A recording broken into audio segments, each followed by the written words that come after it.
दरम्यान गुरुपौर्णिमेचा उत्साह राज्यामध्ये सर्वत्रच पाहायला मिळतोय। येवला तालुक्यातील सावरगाव येथील संत जनार्दन स्वामी आश्रमात सुद्धा सकाळपासूनच भाविकांची मोठी गर्दी झाल्याचं चित्र आहे। गुरुपौर्णिमेनिमित्त राज्याच्या विविध भागांमधून भाविक संत जनार्दन स्वामींच्या दर्शनासाठी आश्रमात दाखल झाले।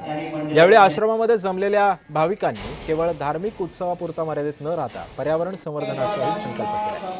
चांगली पर्जन्यवृष्टी होऊ दे आणि आईच्या नावाने एक झाड लावू असा संकल्प भाविकांनी केला। याच परिसरातून आढावा घेतला आमचे प्रतिनिधी नरेंद्र बटाव यांनी।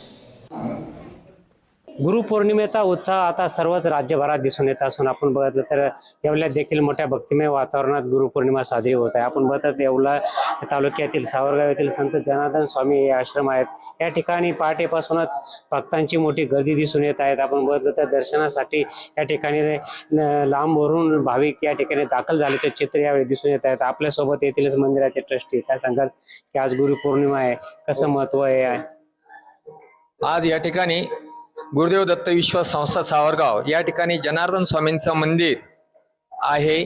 या मंदिरामध्ये एक बापू गुरु भक्त परिवार यांच्या वतीने अतिशय महत्वाचा कार्यक्रम गुरुपौर्णिमेचा आयोजित केलेला आहे।